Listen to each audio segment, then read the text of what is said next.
Town clerk, huh? Yeah. Well, that must be quite a responsibility. Oh, town clerk runs the town, you might say. Yeah. We usually make it for 15, 20. We often play as high as 25 cents a game. Well, it's kind of stiff for me, but I'll take a flyer. Make a million, lose a million. That's the way it goes.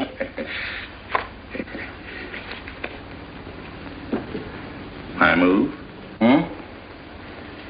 All right. Well, you must know just about everybody in town here. Not just about. Know everybody. You're on business?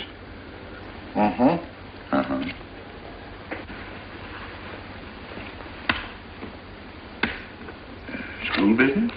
Oh. No. Selling something? No. Buying? Oh, antique dealer. They all come to Harper. Judge Longstreet's got the best collection in these parts. Won't do you no good, though. No, I don't suppose he'd sell. Happen to know there are any other out-of-town buyers here? Let me... Come to think of it, there's a fella come in this morning. Yeah? Came on the same bus with you. Okay. Left a suitcase here, never did come back for it. He might have been one of them. No, he was more of the missionary type. Wasn't in here but a minute, just looked in the phone book. Tiny little fella he was, thinnish, unfortunate looking. Hurt your head, mister? No, nothing serious. Oh, that's too bad.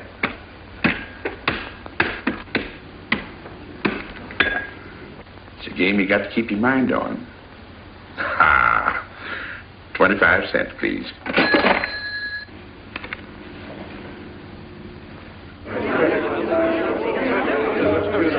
I won't pretend I'm not disappointed. Hello, Father. Has anybody seen my brand new husband? Don't tell me he's deserted you already. Yes, looks as if the brute. Listen, Red, have you seen Charles?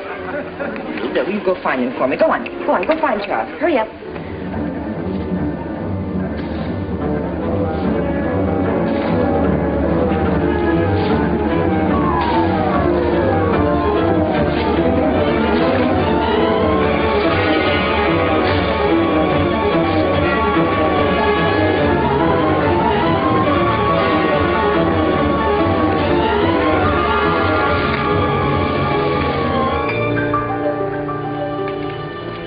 I've looked everywhere for him, Mary, and I can't find him.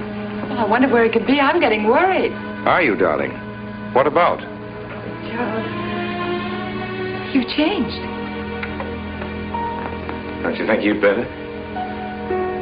After all, aren't we supposed to be going on a honeymoon or something? Give me 5 minutes.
You working up there on the clock?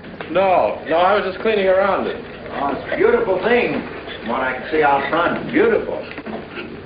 Yes. My name's Wilson. Oh, I'm Longstreet, Noah Longstreet. I'm glad to know you. Mr. Wilson? I couldn't judge any too well out front, but I'd say it was late 16th century, probably by Hobrecht of Strasbourg. The clock. Well, I wouldn't know. My brother-in-law's going to work on it. Is he up there now? No. He's on his honeymoon. He plans to work on it when he gets back. Oh. Is he an expert? Well, yes, but it's really more of a hobby with him. Really? Well, it is with me, too. He has to be back on Friday because of the examinations. Oh. He's one of the teachers at the school. His name is Rankin. Oh? It's nice to be able to show it to someone who knows what Revere Silver's all about. Mm. But personally, my specialty is pewter. Oh, yes, pewter. The Revere workmanship, although sometimes heavy in design, almost invariably shows the sign of a master craftsman. It's beautiful. Noah. Hello, Mary. Hello, honey. Hello, Mary, Adam. dear. Mr. Wilson, my daughter, Mary. Oh, how do you do, Mr. Wilson? I'm My glad to son-in-law, see you. Charles Rankin. How do you do? How do you do? I hope you don't mind my intruding on your homecoming. Good evening, Mary. Yes, how are you? Fine. You're looking good. Welcome home, Miss Mary, dear. Sarah. Oh, Sarah, you sweet thing. If you don't sit down, it'll get cold. Come on, Jen. Charles? So glad. Well, sister, how are the mountains? They were perfectly marvelous. Mr. Wilson, will you come sit over here on my right? Jeff, your usual place, and darling, you're right there. You ought to see Charles on skis. He's absolutely wonderful. No. Yes, darling, you are, and I'm pretty good too, aren't I? Very. Well, for a beginner. Do you remember to keep your knees together and your apparatus in? Yes, Freshy, I did. Mr. Wilson here is compiling a catalog of Paul Revere silver. How nice. Mr. Wilson is also an authority on clocks. Oh, really? That's Charles' hobby, too. Yes, so your brother tells me. I understand you're going to fix the one in the church tower. Well, I may try. Well, that's quite an undertaking. I'll show the kind of a wife I am. I hope he fails. I like Harper just the way it is, even to the clock that doesn't run. Have you been at Harper long, Mr. Wilson? Since Friday, a week ago. Well, you lost today. I patched you up on Friday. By the way, how's the head? Oh, very much improved, thanks to you, Doctor. You were hurt on Thursday, remember? The day of the wedding. Yes, that's right. Wednesday, I left Bangor. You were hurt, Mr. Wilson? Oh, nothing serious. Well, serious enough to raise a bump on his head the size of a billiard ball. The usual door. Good thing you're back, sister. That dog of yours has been inconsolable. Well, all right, Red. Wait a minute. Here you are. This is for missing me. How's that? Yeah, it's a good boy. How was your meeting, Adam? Oh, irritating. Foreign Policy Association. I read that fellow's report. Standish, yes. I think he's full of prunes. Well, that's the way we used to talk in the 1930s, Noah. Standish? The London Times man in Berlin. Yes, of course, he was quoting rumors mostly. Men drilling by night, underground meeting places, pagan rituals. Do you believe him, Paul? Well, anything's possible. I'm sorry, sir, but I think it's ridiculous. Oh, there may be some fanatics, but no German in his right mind can still have a taste for war. Do you know Germany, Mr. Rankin? I'm sorry. I have a way of making enemies when I'm on that subject. I get pretty unpopular. Well, we shall consider it the objective opinion of an objective historian. Historian? A psychiatrist could explain it better. The German sees himself as the innocent victim of world envy and hatred conspired against, set upon by inferior peoples, inferior nations. He cannot admit to error, much less to wrongdoing, not the German. We chose to ignore Ethiopia and Spain, but we learned from our casualty list the price of looking the other way. Men of truth everywhere have come to know for whom the bell tolled, but not the German.